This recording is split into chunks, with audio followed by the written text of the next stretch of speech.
El acta de la sesión 125 se da por aprobada por no haber sido objeto de observaciones. El acta de la sesión 126 queda a disposición de la comisión. El señor secretario dará lectura a la cuenta. Gracias, señora presidenta.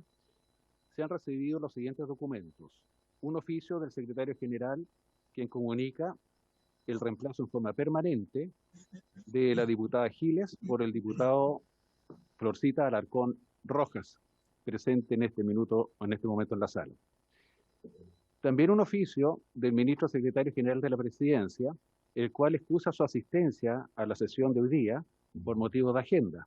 No obstante ello, en su representación asistirá el jefe de la División de Relaciones Políticas e Institucionales, señor Máximo Pavés Cantillano. También se ha recibido una nota de la diputada Pamela Giles, mediante la cual solicita se invite a esta comisión al señor Renzo Inostroza Canales, quien fuera herido por carabineros con arma de perdigones en la comuna de La Cisterna, el día 29 de octubre de 2019, mientras se dirigía a su casa desde el trabajo, lo que le causó lesiones graves. Adjuntan una minuta elaborada por la Municipalidad de La Cisterna, quienes acompañan los antecedentes de una querella criminal que representantes de la municipalidad habrían presentado en favor de este afectado. Y finalmente, una nota de la ministra de Desarrollo Social, mediante la cual excusa su asistencia a la sesión de hoy por motivo de agenda. Sin embargo, solicita que la comisión reciba en su reemplazo al director nacional de la CONADI, señor Ignacio Malik Mesa. Por último, presidenta, solamente decir de que se recibió una nota del diputado Crispe solicitando que la comisión pudiera reconsiderar o reevaluar la posibilidad de invitar a los representantes de la Casa del Museo de la Historia de Londres 38, del cual ya nosotros dimos cuenta anteriormente. Esa es toda la cuenta, señora presidenta. Muchas gracias, señor secretario. Ruego a las señoras diputadas y a los señores diputados adoptar acuerdos sobre los documentos de la cuenta. Ofrezco la palabra. No hay palabras solicitadas, presidenta. Ofrezco la palabra sobre asuntos varios.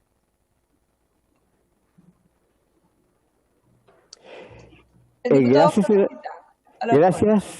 Bueno, sobre varios, quiero decir que estoy feliz de estar en esta comisión. También feliz de que la esté presidiendo Emilia. Y van a tener en mí un colaborador con muy buena asistencia. Eso es todo, gracias. Muchas gracias. No hay más palabras solicitadas, presidenta. Ya. Hago presente que esta sesión se celebra en forma mixta, de forma presencial, lo hace el señor diputado Florcita Alarcón, también el diputado Celis, y así los demás de vía remota y a través de la aplicación Zoom. Esta sesión tiene por objeto continuar el estudio del proyecto de ley iniciado en moción de las diputadas señoras Nullado, Álvarez, doña Jenny, Hertz y Giles, y de los diputados señores Celis, don Ricardo, Crispi y la Vaca, Monsalve, Rocaful y Saavedra, que otorga reconocimiento y protección a las prácticas consuetudinarias de comercialización de la producción de la economía familiar campesina de los pueblos originarios, boletín número 13549-17. Para el propósito, la comisión acordó invitar a la señora ministra de Desarrollo Social y Familia, señora Carla Rubilar Barahona, al señor ministro secretario general de la presidencia, señor Christian Monkenberg Brunner, a la subsecretaria de Derechos Humanos, señora Lorena Recabarren, a la señora abogada y académica de la Universidad de Chile, señora Nancy Yáñez Fuenzalida, y a la señora abogada y doctora en antropología, investigadora del Centro de Estudios Interculturales e Indígenas, señora Antonia Rivas. asiste por el ministro secretario general de la Presidencia, el jefe de la División de Relaciones Políticas e Institucionales, señor Máximo Pávez Cantillán. Señor secretario, de los cuales usted señalaba quienes se encuentran aquí presentes, de los que están invitados, por favor.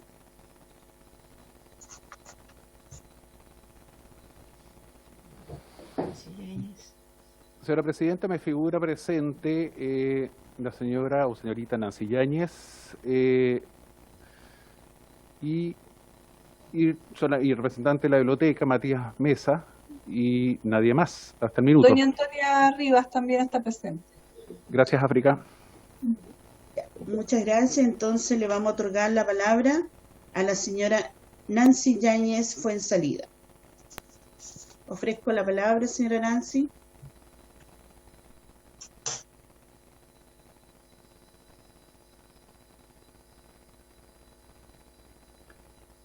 Bueno, muchas gracias, señora Presidenta, por su intermedio. Bueno, agradezco a todas la invitación a esta sesión y deme un segundito.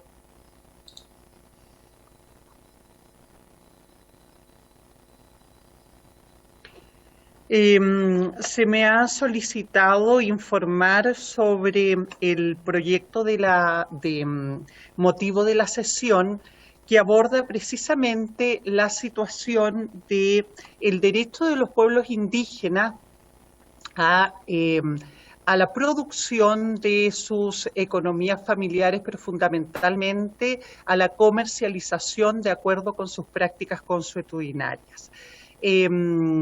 Y a este respecto yo quisiera, en definitiva, resaltar las particularidades que tiene precisamente el objeto del proyecto que hoy día nos convoca y que busca efectivamente la salvaguarda del derecho de los pueblos indígenas a promover sus modelos de desarrollo de acuerdo con el modelo económico que les es propio y que está, en definitiva, estructurado en torno a su particular cosmovisión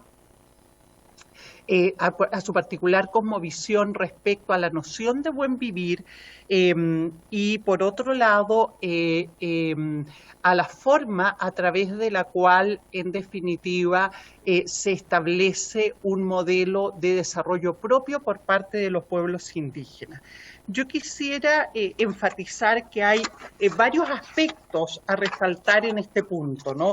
Uno, que hablar del modelo de desarrollo de los pueblos indígenas implica tres ámbitos fundamentalmente. Uno, un ámbito espiritual y patrimonial, porque las economías indígenas hacen parte de la estructura cultural de los pueblos indígenas como su sistema de gobierno, su sistema de creencias y valores o la forma a través de la cual organizan su vida social.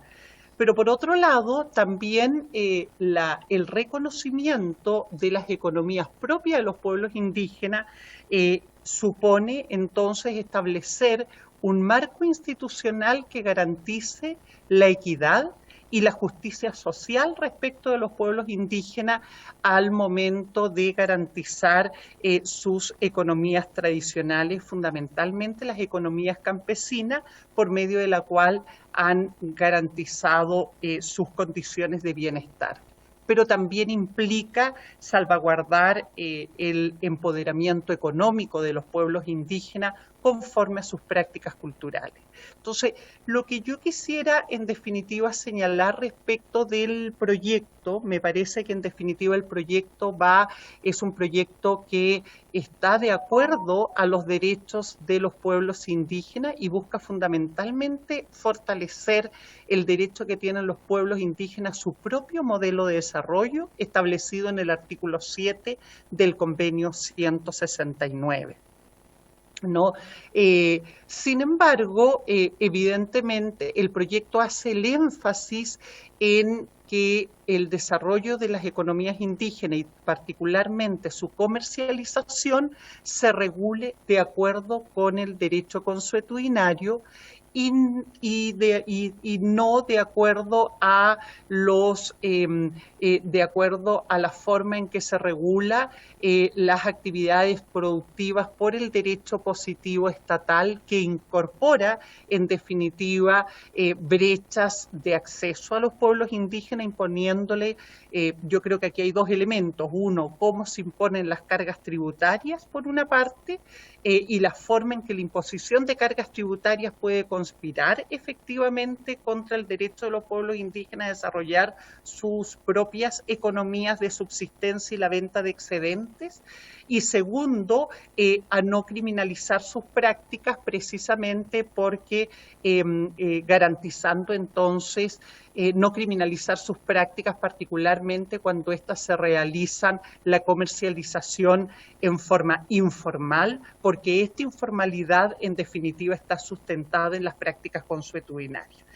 Para un respaldo, en definitiva, adecuado de esta propuesta, me parece que es importante contextualizar el proyecto de ley en el marco de los derechos de los pueblos indígenas a salvaguardar su patrimonio cultural, y específicamente los saberes tradicionales, el patrimonio alimentario y las economías ancestrales como parte de ese acervo cultural, y establecer entonces que estas prácticas culturales hacen parte fundamental del patrimonio cultural de los pueblos indígenas y por lo tanto es parte de un patrimonio común que es necesario preservar de acuerdo a las reglas que regulan el patrimonio cultural. En primer lugar, yo quiero compartir una noción de concepto de conocimientos tradicionales que abarca efectivamente, en mi opinión, las economías ancestrales de los pueblos indígenas. Entendemos por conocimientos tradicionales el conjunto de saberes de carácter colectivo generados, mantenidos, guardados y ejercidos por un pueblo indígena o comunidad local, y estos conocimientos pueden referirse al uso social de los recursos de la biodiversidad, los recursos genéticos y sus derivados. En general estamos hablando de saberes que son considerados por el pueblo o comunidad que los posee como un bien común, como una heredad o como una herencia. Son conocimientos que tienen relación con las sabidurías ancestrales, que han sido creadas, reproducidas y desarrolladas colectivamente por los pueblos, que constituyen una integralidad con las prácticas religiosas y demás formas culturales de los pueblos indígenas. Por lo tanto, en la praxis secular, a veces milenaria, de sus construcciones culturales, las economías ancestrales hacen parte del intercambio de los saberes comunitarios y también del intercambio entre los saberes humanos y la naturaleza, y se transmiten de generación en generación, habitualmente de manera oral, pero además en la práctica cultural de las sociedades indígenas. Creo que esta noción es relevante de ponerla en discusión porque es lo que finalmente justifica el que haya un trato diferenciado respecto de otras actividades económicas tradicionales en la legislación chilena. La organización,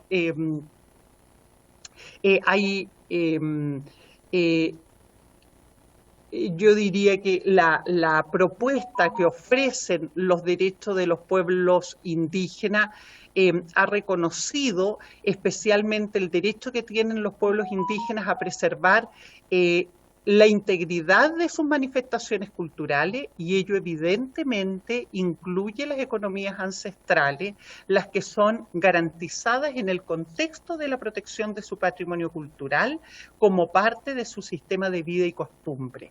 Esta protección es la protección que es consistente con una sociedad plurinacional en donde el marco jurídico finalmente le otorga un reconocimiento específico a los conocimientos tradicionales, de igual forma que a las expresiones culturales tradicionales de los pueblos indígenas. En algunos regímenes jurídicos estos cuando los conocimientos y saberes indígenas, y entendemos bajo eso las economías tradicionales que se expresan eventualmente en la producción agrícola, la producción ganadera o la producción artesanal, algunos de estos elementos se incorporan en el ámbito del dominio público y desde esta manera son usurpados de la propiedad indígena para ser sometidos a un régimen especial de protección,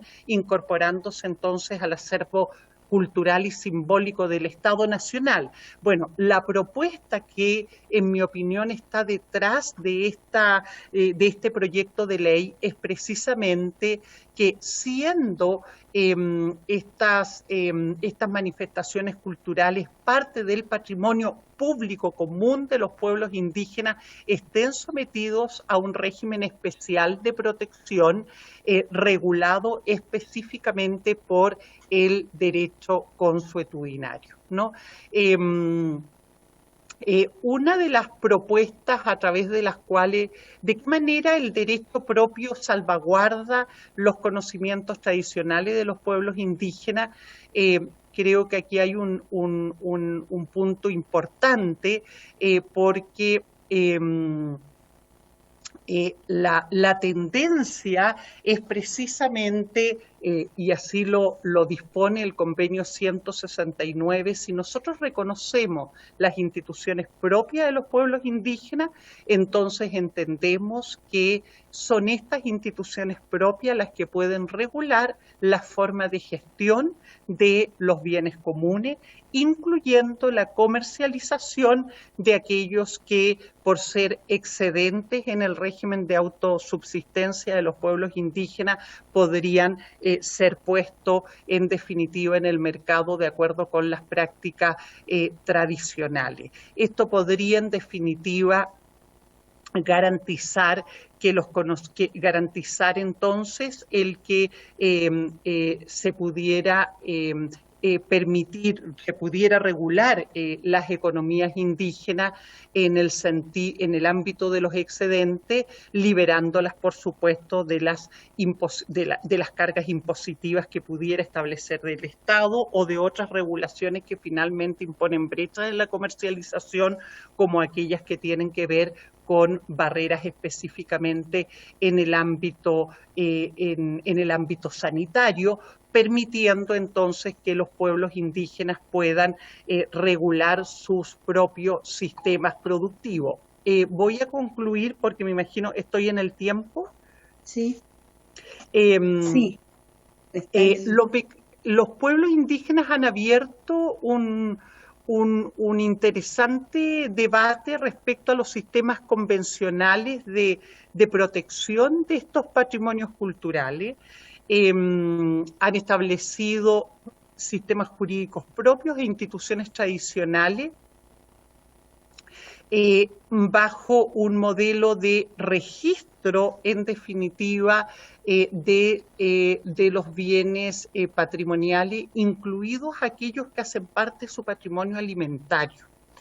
Y me parece que una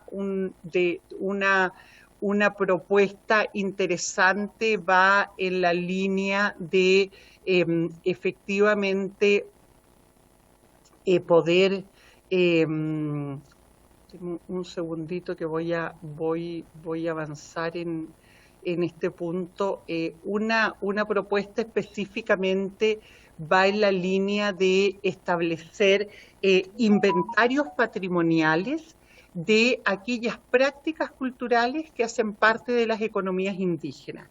Hay inventarios de patrimonio alimentario específicamente que cumplen una función de registro y reconocimiento de los conocimientos tradicionales de los pueblos indígenas, que funciona como una manera de protección de la producción indígena, la salvaguarda de la apropiación indeseada por parte de terceros, incluido el Estado, y por otro lado permite efectivamente que se salvaguarde la propiedad colectiva indígena y se establezcan mecanismos de gestión regulados por el derecho consuetudinario y proveer entonces de la adecuada publicidad de estos bienes, fundamentalmente para garantizar los derechos preferentes de los pueblos indígenas y eventualmente dar las garantías que pudiera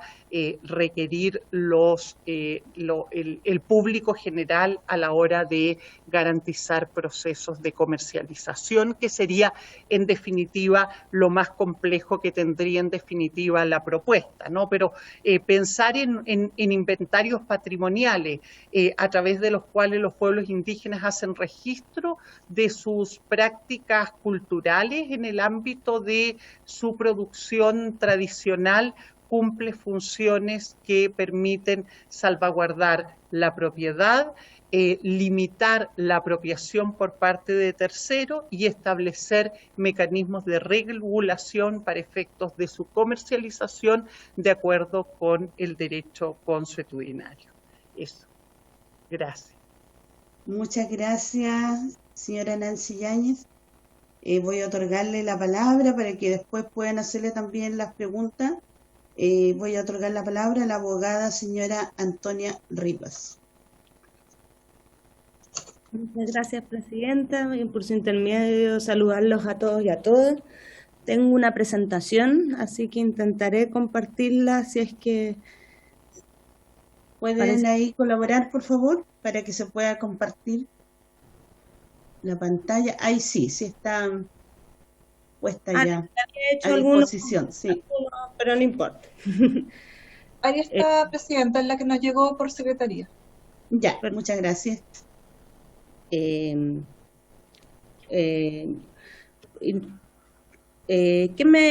puede avanzar? Ahí. Se me ha invitado, se me ha solicitado informar sobre el proyecto que está en estudio respecto a un proyecto de ley que establece la obligación de proteger y resguardar las prácticas de la economía tradicional de los pueblos indígenas, y me gustaría hacer breves menciones a antecedentes y a la justificación del proyecto para pasar luego a aspectos un poco más técnicos del proyecto y el articulado mismo que hoy día se encuentra en discusión. Es fundamental hacer mención a que este proyecto efectivamente se encarga de un área que se encuentra sin regulación y que, como hemos visto en casos que han sido más mediáticos, ¿verdad?, ha tenido impacto en las economías y producción de los pueblos indígenas en Chile. Entonces creo que este proyecto es un proyecto importante que hace realidad, como decía, la obligación del Estado de proteger y resguardar las prácticas de la economía tradicional de los pueblos indígenas. Creo que es relevante también, no solo en este proyecto, pero en general, reconocer la economía indígena desde una óptica que permita conciliar los usos tradicionales y ancestrales, pero también tener una mirada sobre los usos contemporáneos tradicionales actuales. Y eso es interesante para ver el problema que se suscita hoy día con la comercialización y producción de estos productos. Bueno, cómo efectivamente se hace eso hoy día y cuál es la diferencia con lo que se hace antes. ¿Por qué digo esto? Porque cuando veamos el tema del registro o veamos otros asuntos, es importante tener claridad en ese sentido cuál es la práctica, creo yo, y eso es importante de manera de ser operativa y que esto no sea simplemente una declaración de principios y de buena voluntad de la protección. También es importante señalar que la ley indígena actual no reconoce explícitamente la materia, si bien se podría subsumir y entender de la protección de la cultura indígena o del desarrollo, no hay un reconocimiento explícito o especial sobre esta materia.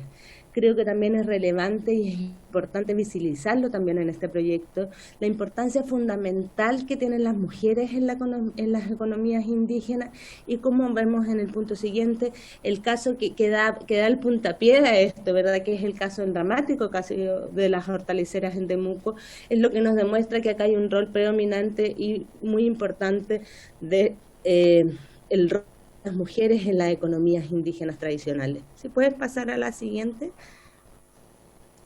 Entonces, por eso creo que es importante de alguna manera dar una vuelta y pensar finalmente en términos prácticos cómo dotamos de valor y cómo lo hacemos aquí en el conflicto que había, por ejemplo, entre el comercio indígena ambulante y el comercio ambulante sin que sea indígena. Y ese es un conflicto que se dio en Temuco, ¿verdad? Porque finalmente el alcalde lo que quería era prohibir el comercio ambulante. Y en eso se llevó a todos consigo cuando había una práctica tradicional consuetudinaria importante, valorable y que le otorga una riqueza especial, ¿verdad?, a las calles de Temuco en este caso, que era el comercio indígena. Entonces yo creo que acá hay que hacer una distinción relevante e importante en la justificación del proyecto respecto a eso. Fundamentalmente proteger y fomentar la economía tradicional es fundamental para el desarrollo y la integridad y continuidad cultural de los pueblos indígenas. Evidentemente cuando los tiempos van avanzando, ¿verdad?, y los indígenas pertenecen también al mundo contemporáneo en ese sentido, es importante entonces dar la vuelta y pensar cómo las economías y las formas de ejercer la economía indígena sirven y son fundamentales para proteger la integridad y la continuidad. De esa manera es también importante, y creo que es relevante hacerlo, el aporte que significan las economías indígenas, no solo a sus propias economías y a sus propios modelos de desarrollo, sino también a las economías nacionales. Y es una manera de plantear, como nos encontramos yo siempre, en una plurinacionalidad en los hechos, pero no en el derecho, ¿verdad? El reconocimiento de la plurinacionalidad tiene también que ver con esta idea de entender la riqueza y las ganancias que significan las economías nacionales, para las economías nacionales, las economías tradicionales indígenas. Es fundamental también y pensarlo desde la óptica de enfrentar otras formas del cambio climático, de pensar cómo los pueblos indígenas con sus prácticas sustentables, prácticas que son tradicionales, son finalmente guardianes y cumplen una labor relevante en un momento de una emergencia climática mundial. Creo también que es importante, ya que hago una salvedad, y lo vamos a ver con más detalle a continuación, pensar qué pasa con aquellos pueblos indígenas, y lo digo también porque en el proyecto se habla de las economías campesinas indígenas, es pensar también qué pasa con las economías indígenas en la ciudad. Sobre todo pensando también que acá esto es un proyecto, como lo vamos a ver a continuación, que no solo se refiere a, por ejemplo, la venta de hortalizas o de frutas, sino que es un proyecto que se refiere también a la artesanía o, como decía muy bien Nancy, finalmente a la idea del patrimonio cultural de los pueblos indígenas. Yo creo que ahí también hay que pensar la lógica finalmente de protección, a mi juicio quizás debiese ser un poquitito más amplia en ese sentido, ¿no?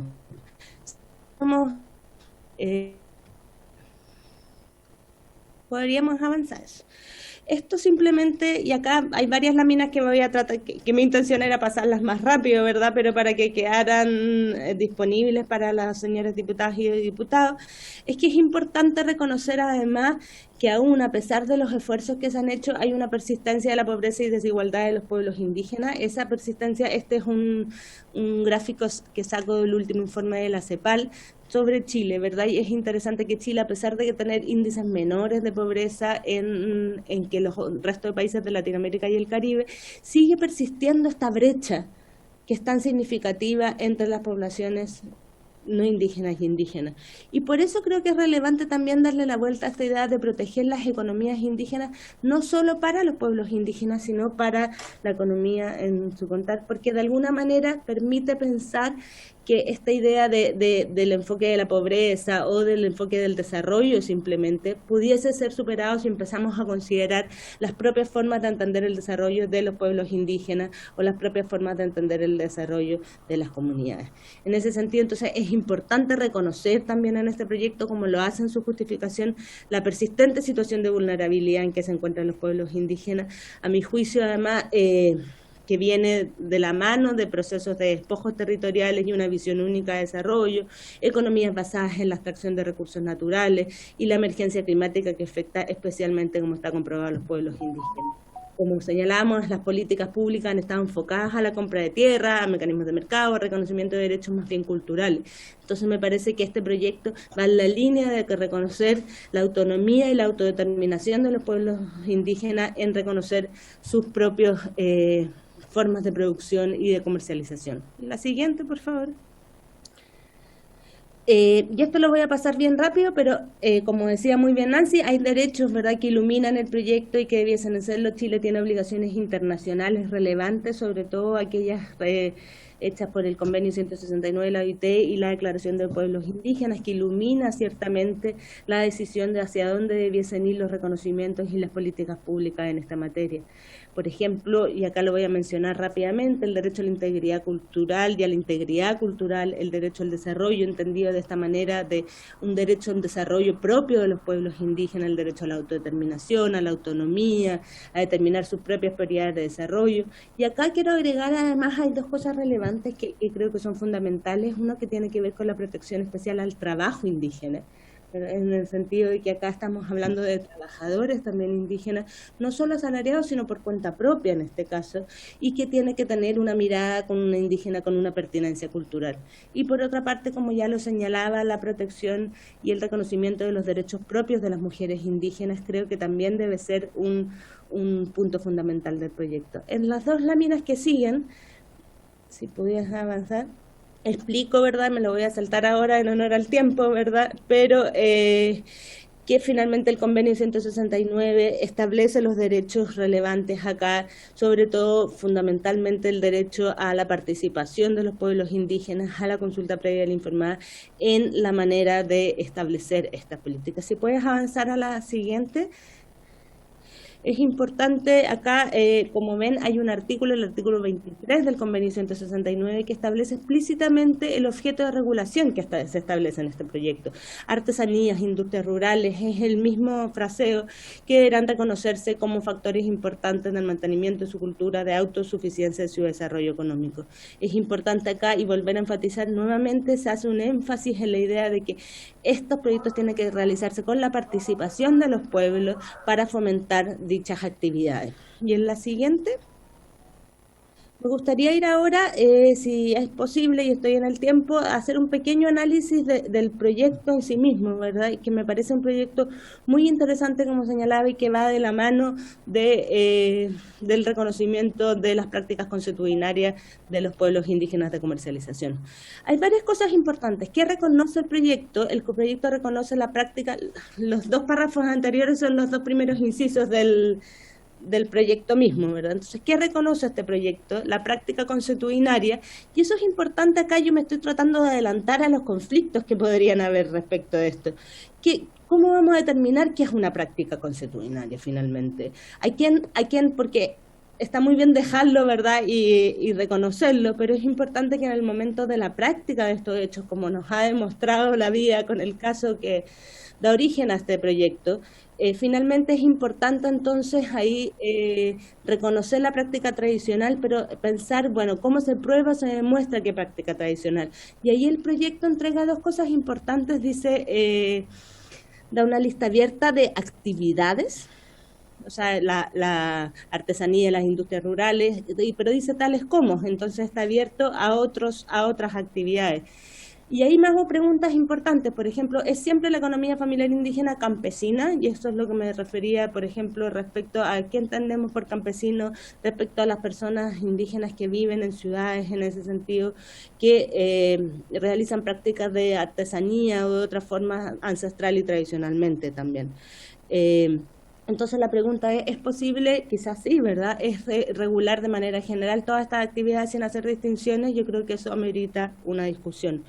El proyecto, por otra parte, entrega un elemento personal, dice aquellas que sean realizadas por personas indígenas reconocidos en la ley, y eso quizás entregaría una certeza adicional que es importante, y acá hay un elemento fundamental que reconoce el carácter colectivo de la actividad, y yo creo que eso es muy relevante, en el sentido de que no solo se refiere a las personas indígenas, sino que se refiere a todas las formas de organización, familias, asociaciones, comunidades y grupos de alguna manera que pudiesen generar estas prácticas. La siguiente. ¿Dónde se ejerce? Dice el proyecto. Bueno, finalmente el proyecto habla de cualquier lugar, ¿verdad? Porque señala que es donde habita, donde se comercializa. Y ellos también podría responder a la pregunta que yo hacía recién respecto al carácter campesino de la actividad, en ese sentido. Finalmente, ¿qué se comercializa? Habla del remanente de aquellos productos destinados al consumo personal o familiar sin intermediación. Yo creo que el concepto remanente es un concepto importante de aclarar, porque, por ejemplo, ¿qué pasa con aquellos pequeños productores que producen con el fin de comercializar y no de consumir? ¿verdad? ¿Qué pasa con aquellos pequeños productores que tienen dos huertas, una para el comercio y otra para el consumo familiar, o que no tienen para el consumo familiar? Pero yo creo que ahí también es algo relevante que sería importante aclarar respecto a estas prácticas. Todo ello poniéndome que esto sea lo más expedito y fácil posible en la aplicación práctica. Hay una pequeña contradicción en el proyecto respecto al sin intermediación, ¿verdad? Porque después finalmente el proyecto reconoce que el inciso siguiente se le puede entregar a un comercializador que sea micro, pequeña empresa, locatario menor o feria libre. Y ahí yo creo que también hay que aclarar entonces finalmente cómo se produciría la producción de este producto. La siguiente. Y respecto a este punto, yo creo que el proyecto dice que no se sancionará a la persona, familia, comunidad o asociación indígena que comercialice el remanente. Yo creo que es importante aquí discutir, y que las señoras y señores diputados lo discutan, la idea de la sanción en ese sentido. Yo creo que quizás, ¿verdad?, es que la regla general, como muy bien se ha dicho, es que toda actividad económica está permitida, con límites de la moral, el orden público, la seguridad nacional, y que para ser regulada tendrá que ser regulada por ley. Entonces yo creo que acá nos estamos poniendo como en un paso anterior, como si la actividad indígena estuviese per se prohibida. Y creo que es al revés, ¿verdad? Lo que yo creo que no se excluye específicamente la economía campesina, sino más bien no está regulada, y creo que sería mejor adoptar una reacción relativa a la protección que requieren estas prácticas por parte del Estado, más que a la necesidad de una autorización expresa, más que una prohibición de sanción en ese sentido. Después se podrían eximir de ciertas cargas tributarias o de ciertas, pero yo creo que eso debiese ser relevante. Y también creo que se pueden establecer, como les decía, excepciones explícitas a qué sanciones no se podrían aplicar a la actividad económica indígena en ese sentido. Y la siguiente, ya voy terminando.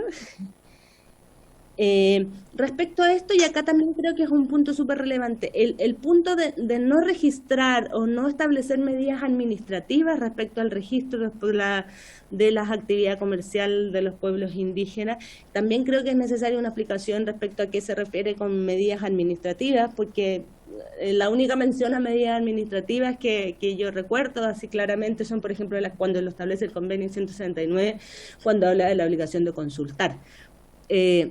Hay trámites administrativos, ¿verdad? Por ejemplo, los trámites sanitarios que podrían ser relevantes también para las prácticas de consumo o de comercialización de los pueblos indígenas. O, por ejemplo, postulaciones a fondos concursables, certificaciones de lugar de origen, son necesarios y obligatorios en ciertos casos. Entonces, es importante ahí cómo planteamos esta disposición en ese sentido. Y por otra parte, puede ser que para hacer operativa esta ley, como lo mencionaba anteriormente, sea necesario establecer un registro de prácticas consuetudinarias de manera de reducir la discrecionalidad. Ahora, como muy bien planteaba la profesora Yañez, este registro y esta práctica no tiene por qué venir del Estado, ¿verdad? Existen experiencias muy interesantes de inventarios o de registros comunitarios, de protocolos, de formas que las propias comunidades y los pueblos indígenas podrían, por ejemplo, registrar y de esa manera establecer, sin que sea el Estado el que establezca finalmente quiénes son o quiénes no son indígenas, como estamos viendo ahora, por ejemplo, con la discusión de los escaños, o qué prácticas son o no son consuetudinarias o tradicionales. Por eso creo que es más importante que impedir o que se apliquen medidas administrativas o medidas de registro.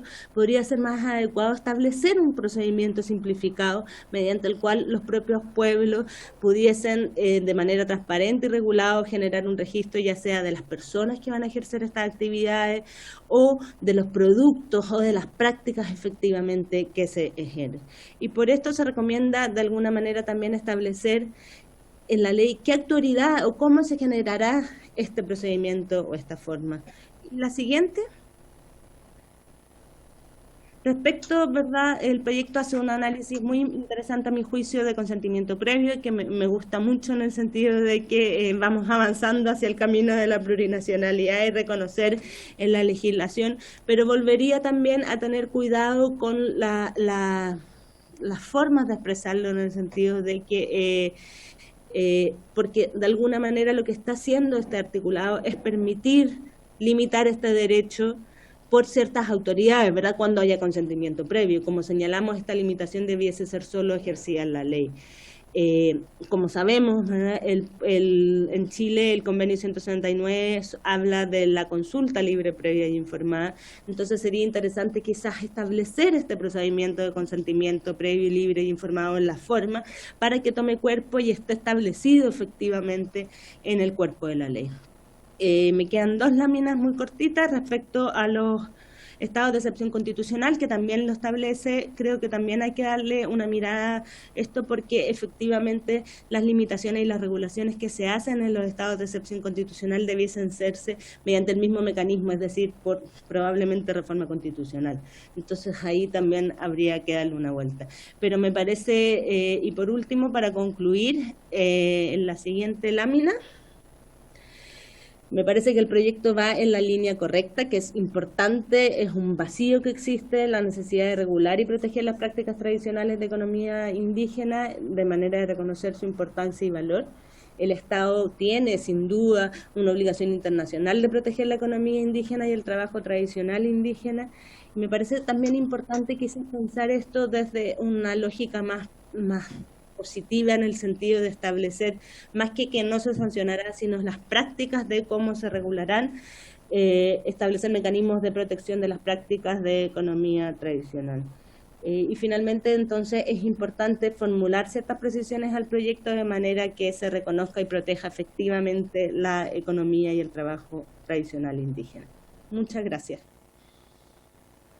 Le agradecemos a usted, señora Antonia Rivas, abogada, muy clara en la exposición, al igual como lo hizo la abogada y académica Nancy Yáñez. Le agradecemos y esperen ahora las preguntas que van a haber para que pudieran también ustedes respondernos. Así que ofrezco la palabra, señor secretario, a las diputadas y diputados. El diputado Florcita Alarcón está pidiendo la palabra, presidenta. Ya, ofrezco la palabra, diputado Alarcón.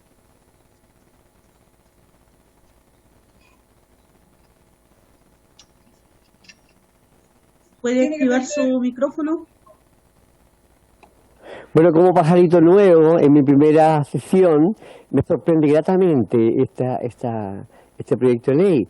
Y me da muchas luces, y me sugiere inmediatamente una pregunta, que es: ¿una persona fuera de la comunidad de pueblo originario podría adherir a este tipo de ley como adhesión cultural, el tipo de economía ancestral, etcétera? Llama la atención cuando vivimos en un momento en que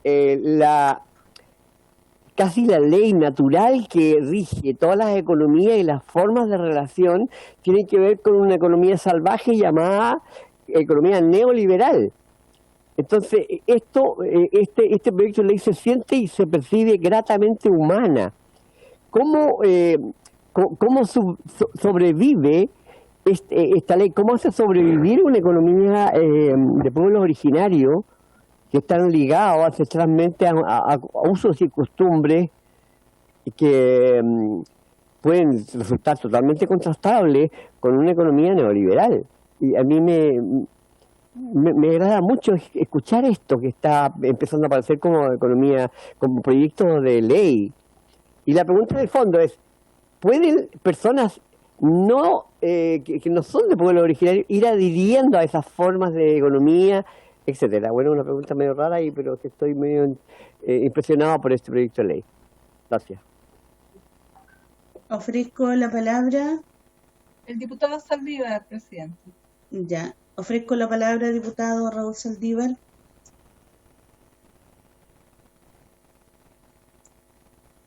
Muchas gracias, presidenta. Saludo cordialmente a nuestras invitadas y naturalmente a los parlamentarias que están presentes en la sesión. Me hace mucho sentido, bueno, y así se entiende porque a mi juicio, este es un tema antropológico, cultural, y está muy ligado a lo que se ha planteado aquí, en particular por la señora Nancy Yáñez, en el sentido de que el problema tiene una integralidad. El tema de la cosmovisión, el tema de lo que es en relación con lo religioso, con todos los asuntos que forman parte de la cultura, pueblos tradicionales y que tienen sus hábitos y costumbres tradicionales y consuetudinarias, responden a una integralidad. No son asuntos que están fragmentados. La economía por un lado, la medicina por otro, en fin, está todo integrado. Por lo tanto, toda solución a la problemática de los pueblos ancestrales pasa por un reconocimiento a su cosmovisión. Sin perjuicio de eso, yo creo importante el proyecto y por supuesto lo voy a apoyar y si es posible entregar alguna indicación en buena hora, pero hay un tema de fondo que es el esencial y el central que no podemos eludir. Porque además de este reconocimiento que tienen que tener los distintos pueblos, en función, como decía, de su cosmovisión, es necesario que se asuma por parte de la comunidad nacional, culturalmente hablando, una aceptación obvia, porque no es posible que algunas autoridades vean como comercio ambulante una actividad consuetudinaria y que no haya en algunos casos, ningún nivel de tolerancia. Por lo tanto, hay que partir, a mi juicio, por dos carriles. Uno, reitero, un tema que no solo se garantiza por estar en la Constitución, sino que tiene que haber una construcción social y cultural que permita la real convivencia de más de una cultura. Y eso requiere un trabajo sistemático que debiéramos estar desarrollando desde hace algún tiempo. Uno puede tener, hay sectores de la sociedad chilena que son proclives y tienen fuertes convicciones respecto a que los distintos pueblos necesitan su reconocimiento constitucional. Pero evidentemente se necesita también la disposición, la voluntad y las condiciones de entrada, como se dice en la escuela, para poder incorporar ese asunto como cosa natural en nuestra cultura, en nuestro inconsciente colectivo. Es importante lo que avanza este proyecto, porque con proyectos como este podemos ir construyendo eso y podemos ir allanando el camino para poder finalmente tener en Chile una sociedad reconocida como pluricultural y que realmente tiene asumida esa diversidad, actúa con tolerancia y naturalmente va construyendo el respeto, que es lo esencial y que es lo que en última instancia se requiere para poder hacer viable una adecuada convivencia y sana y naturalmente que permita, pese a la diversidad, una cohesión o de naciones. Ese es más que una pregunta, Presidenta, lo mío era un pequeño comentario que se me suscita en función de lo escuchado por parte de nuestras invitadas, ambas. Gracias. Muchas gracias, diputado. Ofrezco la palabra. Diputado Venegas. Diputado Venegas, tiene usted la palabra. Gracias, Presidenta, saludarla y por su intermedio saludar a cada uno y a cada una de nuestras distinguidos colegas integrantes de esta comisión, lo mismo que a ambas invitadas, la señora Nancy Yáñez y la señora Antonia Rivas. Me parecieron muy interesantes, ¿no es cierto?, las exposiciones que hicieron, especialmente lo relativo a perfeccionamientos que a juicio de la abogada Rivas estima que debiera hacerse al proyecto. Lo mismo que lo que alcancé a escuchar de la intervención de la señora Yáñez. Debo dar una excusa en este punto porque estoy un poco atrasado a propósito, estaba tratando de entrar a la sesión de sala, que es la habitual que tenemos. Como nos cambiaron las cosas, estaba complicado ahí, no entendía. hasta que logré averiguar desde Valparaíso que se había cambiado, que había sesión en la tarde y que ahora estábamos en comisión. Así que valga eso como explicación. Yo tengo una pregunta que parte desde una realidad muy específica, y es que yo represento a la región de la Araucanía, donde se han suscitado los hechos que ustedes señalaron como, digamos, paradigmáticos, que es el caso de las hortaliceras de Temuco y los problemas que ellas han tenido con la autoridad comunal. Y allí, más allá de todas las consideraciones y diciendo que yo comparto la idea general del proyecto, en cuanto a lo que establece, como decía ella, el convenio 169 en términos de la obligación que tiene el Estado de proteger, ¿no es cierto?, las actividades económicas, tradicionales, etcétera, etcétera. Les pregunto a ellas en calidad de abogadas concretamente por un tema. Yo creo que aquí lo que ocurre es que hay una colisión con una norma que tiene que ver con el uso del espacio público. El problema, según mi entender, se produce precisamente porque lo que perseguía, comillas, la autoridad comunal, con lo que yo no estaba ciertamente de acuerdo, era que el espacio público que se usaba, ¿no es cierto?, eran las calles de Temuco, las arterias principales de Temuco, y no tanto la actividad en sí misma. No sé si me explico. ¿Y cómo hacemos para que entonces este proyecto resuelva ese problema?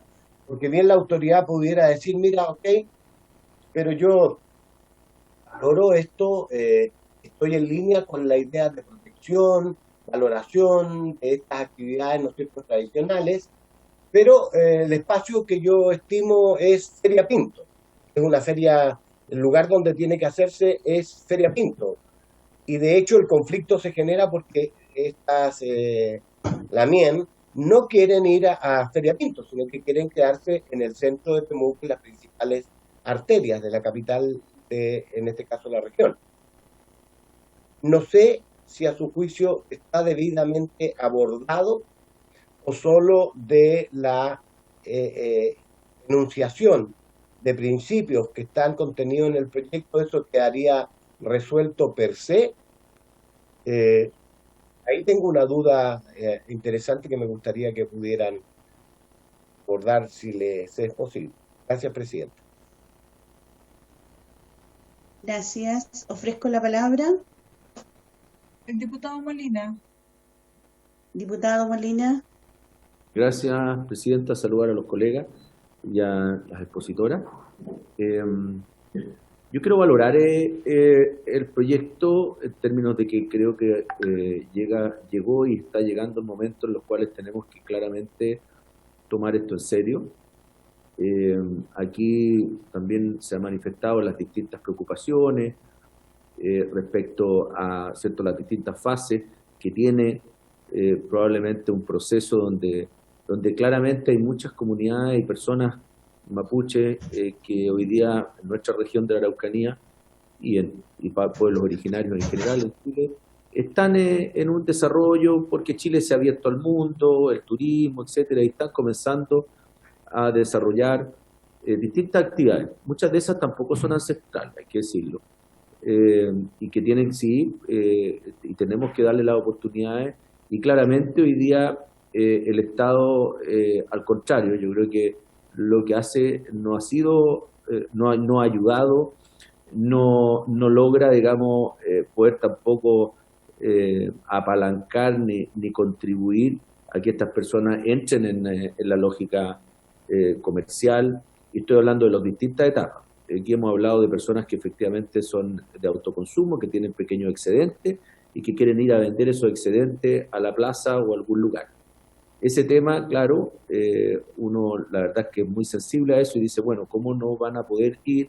Porque uno ve efectivamente ahí, muchas veces son mujeres mayores que claramente, ¿cierto?, llevan algún saltito de lo que ellas están sembrando y que lógicamente queda mucha pena cuando no tienen la oportunidad de poder vender esas poquitas cosas, pero también tenemos en esto una suerte por dos ámbitos, en el mismo ámbito de la fruta o de las cosas del campo, de las cosas ¿cierto? Que hablaba ahí recién también la expositora, donde llegan productos de distintas partes y se ocupan esos espacios para poder vender y comercializar altos volúmenes, donde tampoco hay ciertas boletas de por medio, no hay, digamos, absolutamente ningún control tributario, ni contable, ni nada.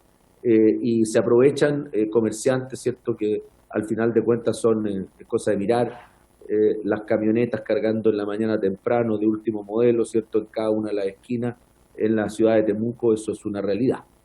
Dicho eso, también uno ve, ¿cierto?, mucho impulso en las ferias artesanales, que se llaman artesanales y que están muchas veces con mucha ayuda de Cercotec, también de los municipios, y de artesanales no tienen nada. Son ferias de cachivaches chinos que, ¿cierto?, terminan las personas revendiendo, y no hay una diferencia respecto a justamente ayudar a nuestra artesanía, que tiene, como digo, una importancia mucho mayor y en definitiva, ¿cierto?, va directamente a personas que realmente lo necesitan, y no le estamos dando. Ahí la palabra artesanía debiera estar solamente puesta siempre y cuando esta artesanía sea realmente artesanía del lugar, propia, de origen, y eso en cada una de las ciudades de Chile.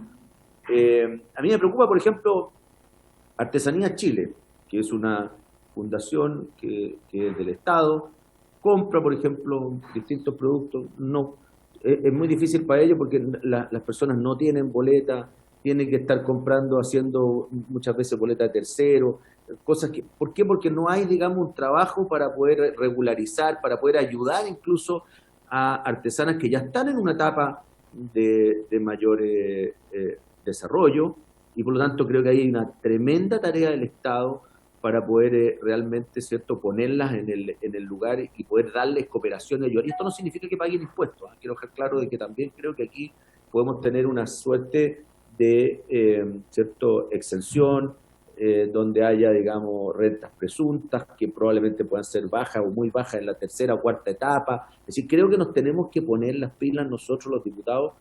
Lo conversábamos hace un par de días atrás con el diputado Sebastián Álvarez este tema. Creo que llegó el momento en los cuales tenemos que pensar en las distintas etapas y enfrentarlo. Quizás este proyecto, escuché también que quizás pudiera ser más amplio, pero bueno, yo creo que hay que valorar ya el interés de poder sacar adelante un tema muy importante, pero al mismo tiempo creo que llegó también el momento en los cuales tenemos que darle mayor globalidad a esto. Y esto va acompañado, lo decía el diputado Saldívar, de algo mucho más profundo, que es justamente el reconocimiento claro de que tenemos, por un lado, una clara, ¿cierto?, discriminación o marginalidad y pobreza mayor en nuestras comunidades, como también vemos ahí una falta de apoyo real, sino que lo que hay ahí es un dar bono, un estar sustentando un tema que no tiene, ¿cierto?, claramente, y en caso de desarrollo, no cooperamos, no ayudamos a poder sacar. Muchos casos hay mucho interés en desarrollarse, y esto muchas veces también en ámbito individual. Yo creo más, y aquí tengo mis diferencias, creo que lo que yo he visto, por lo menos en los desarrollos, sí en lo comercial se pueden unir, pero aquí los desarrollos en el ámbito de las comunidades mapuches tiene un ámbito individual mucho más fuerte que comunitario. Es decir, aquí la verdad es que lo que uno puede ver son personas individuales que con mucho esfuerzo sacan adelante distintas artesanías, distintos desarrollos, y están sustentando su familia, y es maravilloso lo que hacen en muchos casos, y hay varios ejemplos de eso. En comunidad como comunidad, claro, hay quizás lugares donde juntas venden las pilguas, por ejemplo, de la zona costera, y así, distintas artesanías, pero en general tampoco le ayudamos mucho a tener juntas oportunidades mayores para poder tener un mayor poder comercializador. Y insisto, creo que las municipalidades tienen ahí una tarea grande de hacer una separación y privilegiar claramente lo que es la artesanía de lo que es el comercio chino. Eso, Presidenta, y agradezco, voy a tener que retirarme porque tengo ahí un tema urgente, pero vamos a seguir mirando bien a ver cómo podemos mejorar el proyecto. Bien, muchas gracias, diputado. Ofrezco la palabra No hay palabras solicitadas, Presidenta. Voy a pedirle a las abogadas que puedan responder, abogada Yáñez, posteriormente abogada Rivas, para la pregunta que hizo el diputado Florcita Alarcón. Bueno, Las demás muchas comentarios. gracias. Muchas gracias, señora presidenta. Bueno, por su intermedio respondo al diputado Alarcón y a los otros diputados a las preguntas que se han formulado. Bueno, la primera es, bueno, enfatizar que efectivamente estamos hablando de una problemática que no quiero usar la expresión afecta, sino que significa diferenciadamente la situación de pueblos indígenas, precisamente porque hace parte de la integridad de la cultura indígena, ¿no? Y desde esa perspectiva no solamente estamos hablando de la salvaguarda a una actividad económica tradicional, sino que estamos hablando de la salvaguarda a una actividad económica tradicional que es fundamental en la integridad de las culturas indígenas. Desde esa perspectiva es relevante enfatizar, tal como se ha señalado en las presentaciones, que la obligación del Estado es proteger, en definitiva, estas prácticas culturales por ser parte de la cultura de los pueblos indígenas y porque es una obligación que el Estado ha contraído en virtud de los instrumentos internacionales que regulan la materia. Ya hablamos del artículo del convenio 169, se enfatizó el artículo 7 que se refiere precisamente a el derecho que tienen los pueblos indígenas a establecer sus prioridades en materia de desarrollo, pero también a preservar sus instituciones propias en el artículo 8 y el artículo 23. Pero yo me quiero referir específicamente a la Declaración Americana de Derechos de los Pueblos Indígenas. Creo que es importante tenerla en consideración para efectos de complementar los fundamentos del proyecto, específicamente el artículo 13 que habla específicamente de la interrelación entre la protección de las economías tradicionales indígenas y los otros aspectos de la cultura. El número 3 establece que los pueblos indígenas tienen derecho a que se reconozcan y respeten todas sus formas de vida, cosmovisiones, espiritualidad, usos y costumbres, normas y tradiciones, formas de organización social, económica y política, formas de transmisión del conocimiento, instituciones, prácticas, creencias, valores, indumentarias y lengua, reconocimiento de la interrelación entre estos derechos, tal y como se establece en esta declaración. Creo que esto es fundamental porque efectivamente en este punto justificamos la existencia de un marco regulatorio específico para los pueblos indígenas, teniendo en consideración este marco jurídico. Ahora, tal y como se señalaba por el diputado Venegas, aquí lo mirado en la perspectiva de lo que es la problemática que busca resolver el proyecto y que se gatilló específicamente con la situación de las hortaliceras en Temuco, hay tres elementos que aparecen y que evidentemente dan cuenta, o sea, uno, no cabe ninguna duda que desde esta perspectiva la situación de el imponer en definitiva brechas al desarrollo de las actividades económicas de los pueblos indígenas constituye una vulneración de esta obligación.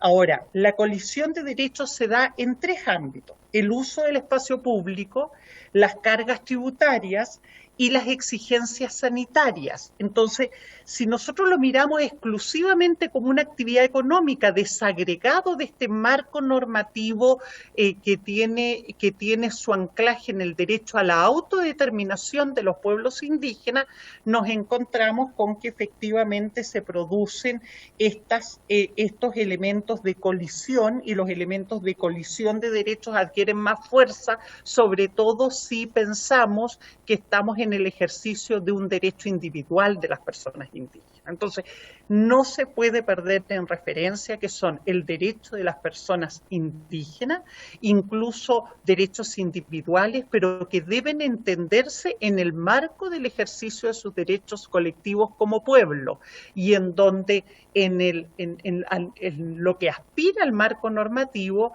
es precisamente a fortalecer los aspectos colectivos de la cultura y el empoderamiento de las economías indígenas, incluyendo en este caso de las personas que comercializan sus excedentes. Dicho eso, me parece que una cuestión que aquí es fundamental es poner el debate en la autonomía de los pueblos indígenas y en los mecanismos que los pueblos indígenas tienen para regular sus economías propias. Y por eso es que mi propuesta va precisamente en la línea de generar mecanismos en el marco del derecho consuetudinario, fortalecer aquellos aspectos en que el proyecto se remita al derecho consuetudinario y por lo tanto en ese punto tal vez complementar la propuesta con algunas sugerencias. La autodeterminación lleva a que los pueblos indígenas sean quienes definan los marcos regulatorios de los distintos aspectos de su cultura. Sin embargo, la propuesta o la sugerencia de inventarios patrimoniales que incorpora registros propios, un sistema de registro propio y un marco regulatorio para la gestión, para definir el régimen de propiedad y los mecanismos de comercialización, me parece que dialoga de mejor forma en una lógica de autodeterminación. Y pone precisamente, nos permite prevenir situaciones como, por ejemplo, la apropiación de terceros. Aquí se levantaba el caso de Artesanías Chile, que si bien es una fundación de interés público que se regula por las lógicas del comercio justo, no necesariamente salvaguarda la integridad del patrimonio cultural de los pueblos indígenas en lo que tiene que ver con el aspecto de la propiedad ancestral sobre el patrimonio cultural y el autogobierno a efectos de garantizar el control indígena sobre estos bienes, en particular desde la perspectiva más bien colectiva de la cultura. Entonces, la cuestión de los inventarios patrimoniales podría eventualmente ser una cuestión relevante en la perspectiva de fortalecer las economías indígenas y generar propuestas desde los pueblos indígenas que permitan regular la forma a través de la cual comparten el espacio público en territorios multiculturales, porque evidentemente en territorios multiculturales los pueblos indígenas también resignifican el espacio público. La cuestión de las cargas tributarias en la medida en que esto debiera retribuir a fortalecer los modelos de desarrollo indígena y no necesariamente establecer mecanismos por medio de ir a arcas fiscales, ¿no? Entonces, si estamos hablando de cuestiones de cómo incluso la cuestión de las cargas tributarias es un debate dentro de los pueblos indígenas, pero que va en función de fortalecer el proyecto colectivo de los pueblos indígenas, sobre todo en los procesos en los procesos de debilitamiento que las sociedades indígenas hoy día tienen. Una carga tributaria eventualmente podría ser relevante, pero para esos efectos, no para efectos de debilitar en definitiva las economías indígenas por la vía de redistribuir o llevar recursos a arcas fiscales, sobre todo cuando estamos hablando de economías de subsistencia.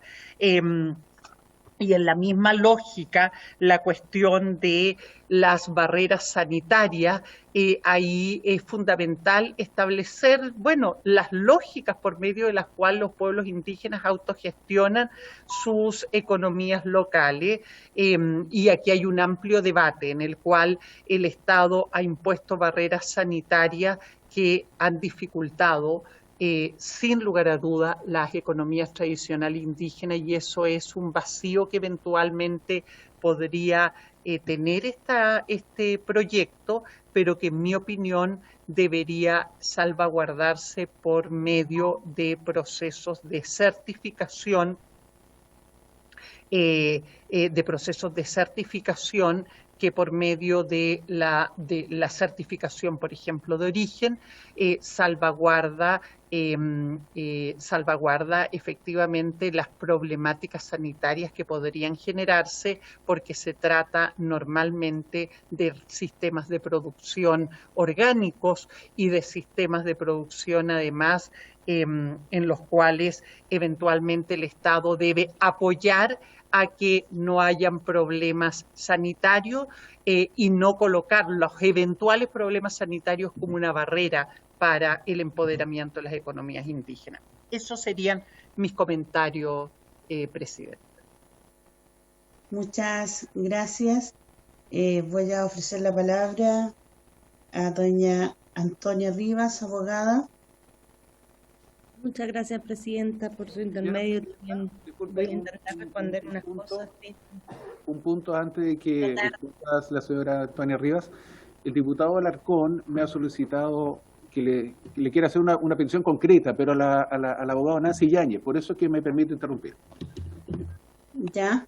Gracias. La petición a la señora Nancy y también a la persona que quiere hablar ahora, que es, ¿podemos recibir esos materiales en WhatsApp para estudiarlo? Sí, por supuesto. Yo voy a poner a disposición de la... por lo limitado del tiempo de la convocatoria, no pude hacerlo antes, pero voy a poner a disposición de la comisión los antecedentes que he tenido a la vista para la presentación. Gracias, muy amable. Muchas gracias. Ahora sí, puede respondernos nomás. Muchas gracias, Presidenta. Mi presentación ya está disponible y también, bueno, claro, queda a disposición si se requieren mayores antecedentes.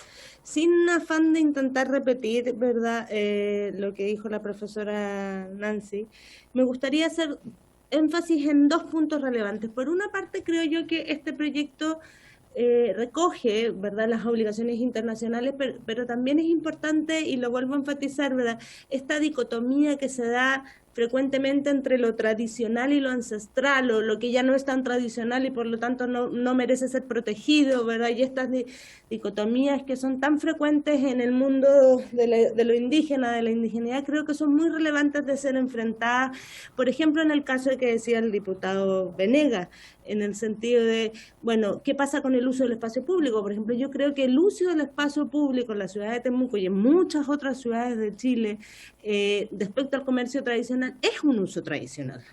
Porque el uso tradicional, ¿verdad?, y el uso ancestral tiene que ir viendo también en las prácticas contemporáneas. Lo que se protege es la supervivencia actual de las prácticas indígenas, la forma en que han sido ejercidas, en que han sido resignificadas, en que son enfrentadas nuevamente en esta economía tradicional. Y por eso me parece tan relevante, por ejemplo, pensar en esto, cómo enfrentamos el dilema desde una óptica contemporánea. Cómo enfrentamos, por ejemplo, la idea del inventario patrimonial, la idea del sello de origen, de la certificación, de los productos orgánicos, cuál es el vínculo con la emergencia climática que vimos. Y en ese sentido yo creo que es importante no desvalorizar lo mismo respecto, por ejemplo, con prácticas de, no sé, usos de nuevos materiales en artesanía o de nuevos instrumentos en la agricultura. Y en eso no desvirtúa, y es súper importante decirlo porque es un argumento que se usa frecuentemente para deslegitimar las prácticas indígenas, para decir que, bueno, ya no son tan indígenas, si finalmente mandan un WhatsApp vendiendo la mercadería, bueno, esa práctica ya no es tan indígena. Y en ese sentido me parece relevante darle valor a eso, ¿verdad? Y no, obviamente las prácticas indígenas tradicionales y ancestrales vienen desde una lógica, de una cosmovisión, de un modelo de desarrollo distinto. Y eso es lo que les da valor y importancia, pero no les resta valor que se han ido reapropiando o resignificando en los tiempos actuales. Eso me parece muy, muy fundamental. Y en ese mismo sentido también entonces creo que si bien, claro, hay una colisión de derechos en el uso del espacio público y fundamentalmente en las cargas tributarias o en las dimensiones individuales y colectivas de los derechos en general, me parece importante que el proyecto de alguna manera reconozca estos usos actuales y tradicionales. Y por otra parte, quería, volver a hacer énfasis entonces en esta idea de que finalmente lo que se están reconociendo son las prácticas tradicionales, y las prácticas tradicionales, si bien tienen un relato histórico tradicional, tienen un uso actual pertinente que tiene que ser salvaguardado y protegido, y esa es la obligación del Estado actualmente. Nada, quedo a su disposición si hay más preguntas, más dudas o asuntos que discutir en el proyecto. Y muchas gracias por su intermedio, Presidenta. Muchas gracias. Presidenta, quedan 2 minutos de sesión. Sí, quisiera solicitar la extensión por 15 minutos. Quiero solicitarle y preguntarle al señor secretario si el jefe de División de Relaciones Políticas e Institucionales, que viene en representación del ministro secretario general de la Presidencia, se encuentra, don Máximo Pávez Cantillano. No, señora presidenta. De hecho, estoy haciendo las gestiones para ver qué ocurre, porque tengo una nota que afirma que él iba a asistir. Claro, nosotros no lo podemos compelir a ello, pero es curioso porque teníamos una confirmación que aparentemente no se estaría dando cumplimiento.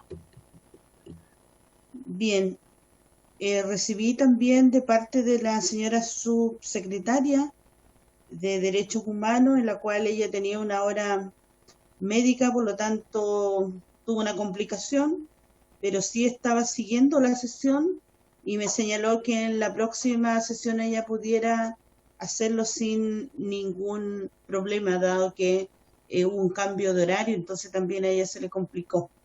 Pensaba que teníamos que seguir discutiendo porque era necesario escuchar a los demás invitados, pero si no se encuentra tampoco el director nacional de la CONADI, entiendo que reemplazaba a la ministra Rubilar, si se encuentra. No, no está, presidente. Ya. Presidenta. Ofrezco la palabra, diputado. Presidenta, una consulta de procedimiento. Nosotros llevamos, entiendo, 3 o 4 sesiones con este proyecto. Falta la opinión, por supuesto, de la ministra, que es sumamente importante. Quisiera preguntarle si tiene planificado cuándo vamos a votar.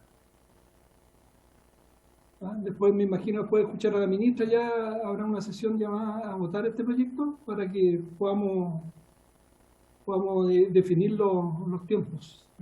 Ya, yo creo que, como bien usted señala, entonces yo creo que escuchando a la ministra podríamos estar en condiciones de votarlo en general. Ya. ¿Sí? Me parece bien la sugerencia y esa debiera ser el próximo miércoles. Ya no va a ser la próxima semana, es distrital, tendría que ser la primera de la primera sesión del miércoles de diciembre, que entiendo que debiera ser el día 9 o 10. La próxima semana no es distrital. ¿No? Va a ser la subsiguiente, así que la próxima semana tenemos... ya. Entonces podríamos dar continuidad la próxima semana. Muy bien por la aclaración.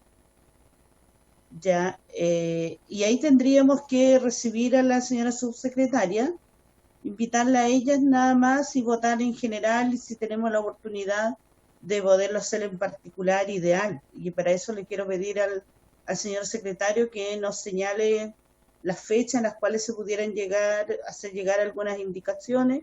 Con ambas exposiciones de hoy día nos queda claro también el cómo debiera... a lo mejor cada uno de ustedes quedó con sugerencia para que haya una mayor amplitud en este proyecto. De acuerdo, Presidenta, póngalo para la otra semana, votación en general y en particular. Así quizás la ministra le da más importancia y viene. Porque si no, quizás no venga. Ya. Por lo menos está confirmada la subsecretaria, yo creo que va a ser suficiente porque no podemos estar sujetos a todas las reuniones invitándolos, si no viene no vamos a insistir. Señor secretario. Gracias, señora presidenta. Sí, efectivamente, la próxima semana es legislativa, así que no tenemos inconveniente en sesionar el próximo miércoles. ¿Ya?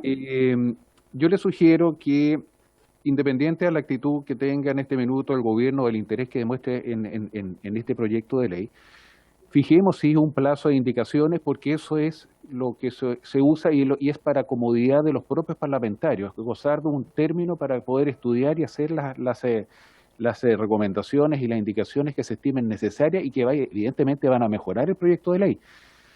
De tal suerte que si nosotros tenemos sesión el próximo día miércoles, yo fijaría un plazo para presentar indicaciones el próximo martes al mediodía, hasta el próximo martes al mediodía, y así nos da tiempo a nosotros para confeccionar el comparado y socializarlo con los parlamentarios y los asesores.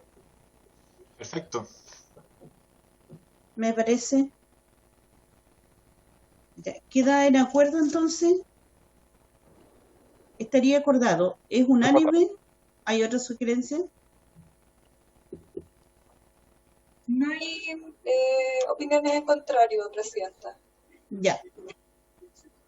Bueno, me parece bien y quisiera me quedé con una inquietud desde que me ha tocado la presidencia de esta comisión, por lo menos tiene 1:30 de funcionamiento.